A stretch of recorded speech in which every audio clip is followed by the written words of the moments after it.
Hello everyone, this is AndresRestart, and today we are talking about how the Nintendo Direct leaks are heating up. More and more leaks, more and more details are surfacing.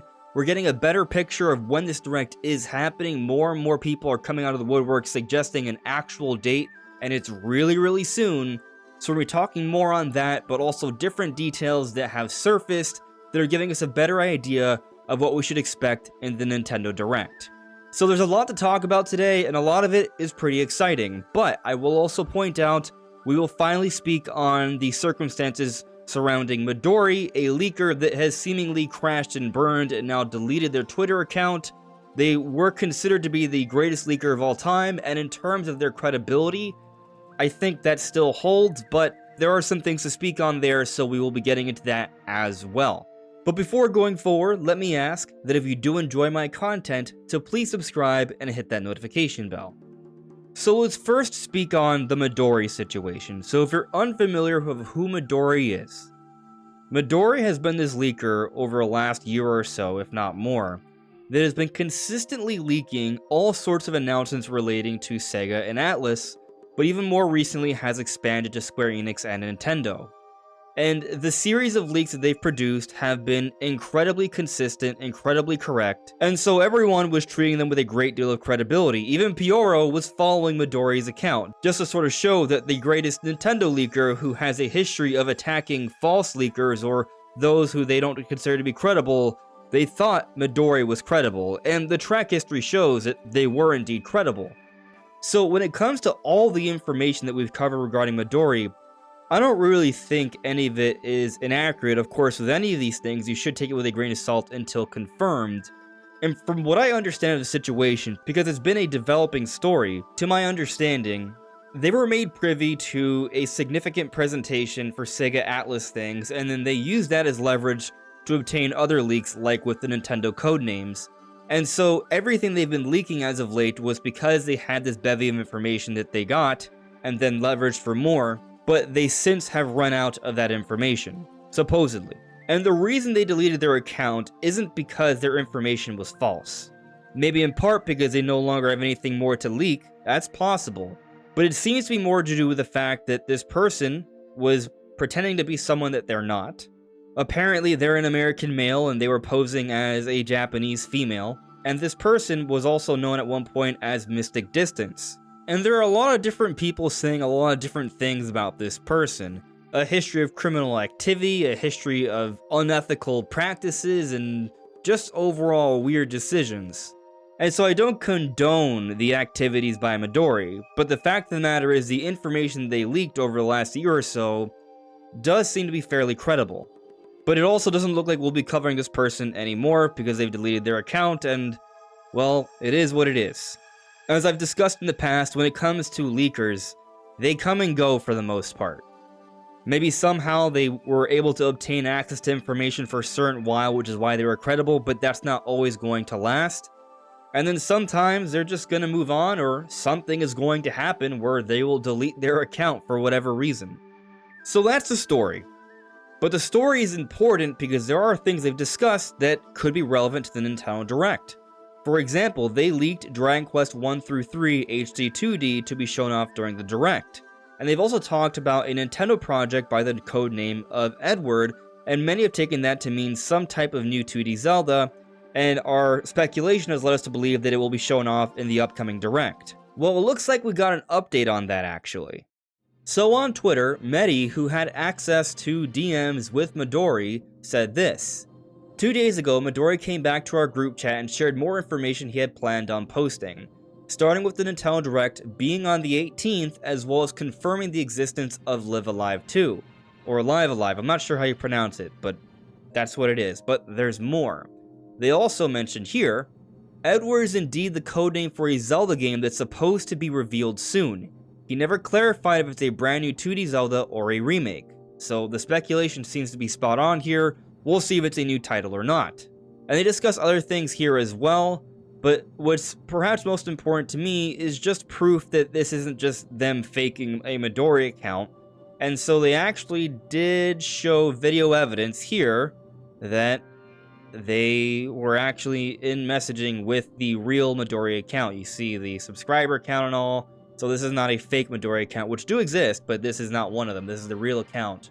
And there are the messages. So this is it. These messages were real from Midori that has been leaking things, and we have clarification from this that Edward codename thing is supposed to be a Zelda game for the Direct. And apparently the Direct is on the 18th, as well as the whole Dragon Quest HD 2D trilogy thing as well. So this is interesting stuff if all true. I think it is because of Midori's track record.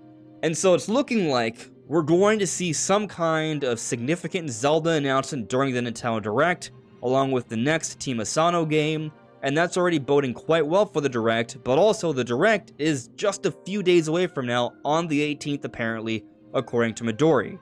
But it goes further than that. So we have another leaker, PH Brazil, who is a journalist in the industry. Apparently they were at Summer Games Fest recently, I believe, and they have a history with reporting on different things in the industry, including Nintendo things. And recently they posted an image of Android 18 from Dragon Ball.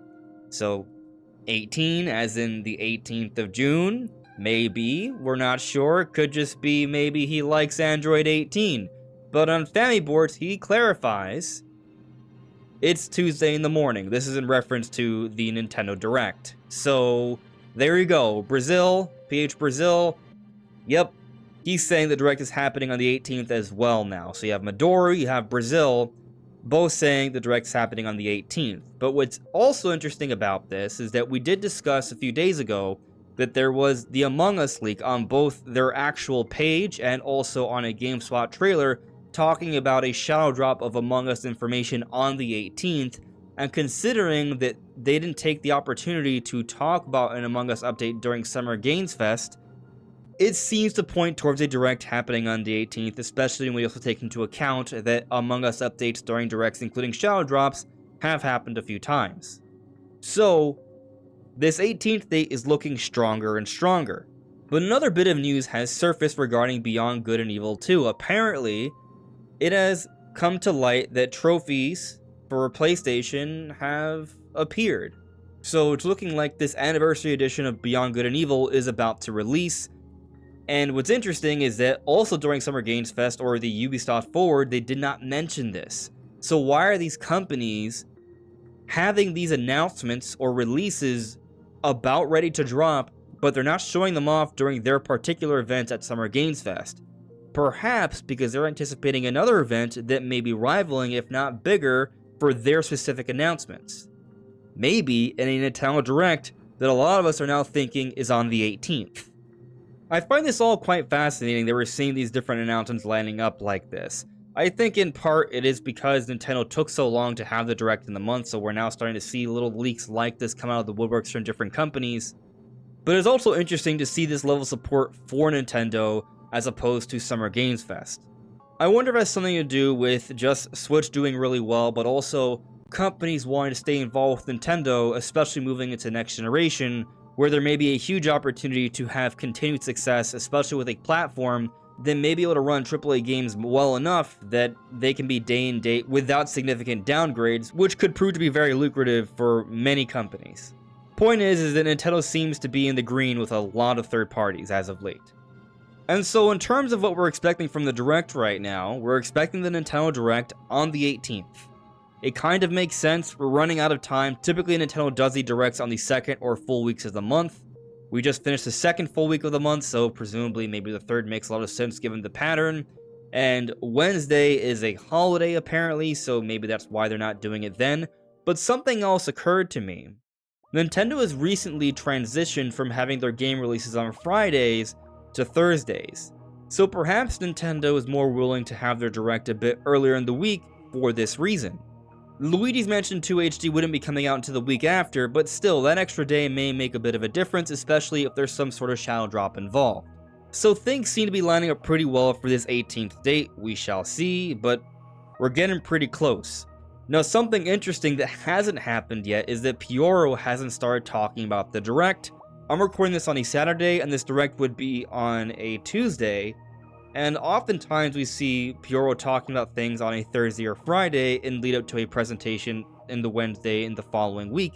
And so I am very curious on why they haven't said anything yet. Now, there have been times they've spoken on the Direct a bit sooner beforehand. Maybe that's this situation, or perhaps, similar to Midori, they simply ran out of their access somehow in some way. I'm going to assume that Pioro still has access to their information, but it's still very interesting that they haven't said anything yet, but I'll be keeping my eyes peeled. Beyond the date, we now know about this Among Us thing, this Beyond Good and Evil thing, apparently 2D Zelda, and apparently Dragon Quest 1 through 3.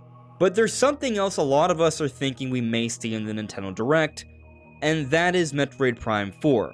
Now, there's no clear blatant leaks that Metroid Prime 4 will be in the Direct. I've been speculating and predicting that it will be there. I personally think the game's not coming out till 2025 as a cross-gen title, but I also think it makes sense to start showing off the game now if it is going to be a part of Nintendo's big push for Switch 2. It'll still come to Switch 1, but Prime 4 is going to be one of those key titles that they'll be advertising alongside the new console. And so when I consider how things were handled with Breath of the Wild, how they started marketing that game before they started showing it off alongside Switch, I feel like this could be a somewhat similar scenario, even though obviously Breath of the Wild is a bigger deal than Metroid. Point is, I think Metroid makes sense to be shown off during the Direct, regardless of when it's coming out. However, there has been something said by Nate the Hate, who is considered to be one of the more credible leakers, who's been around for quite a long time. So on Reset Era, Nate the Hate, or Nate Drake on this site, said, "Agree on next year for release, the 2025 software lineup just keeps getting better." So this isn't a thread about Metroid Prime 4. So yeah, he's basically saying he thinks it's coming out in 2025. Now that's not necessarily a leak, just so we're clear. He's just saying that's what he thinks. There's no clarity on if this is based on any inside information. If I'm not mistaken, Nate the Hate once upon a time thought we would see Metroid Prime 4 a lot sooner, and now not so much, so their opinion has changed on this. But what I also find interesting is they mentioned that the 2025 software lineup just keeps getting better. Now, this isn't necessarily just for Nintendo or the Switch 2, it could just be across the industry, which there are a lot of really great games coming out next year. A lot of the announcements we saw in Summer Games Fest were for 2025, so it could just be that. But still, it's interesting that this person now thinks Prime 4 is coming out in 2025. A lot of people are starting to think this, like myself, as I've been arguing for a while. I haven't been 100% convinced though. I've been open to the idea of Prime 4 still coming out this year, but recently I did put out a video where I said I was totally convinced that Prime 4 is a cross-gen title that will not be releasing until next year. Of course, that is just my own personal theory. We still do not know, but it does make me wonder if Prime 4 is going to be shown off in the Direct. We'll get that first initial trailer, and at the end of the trailer, it will say 2025. That's what I'm kind of anticipating. But what do you think? What do you make of all these recent speculations, theories, and leaks? Let me know in the comments below. This is AndresRestart. Thank you so much for listening and watching, and I'll see you all really soon. Take care. Bye.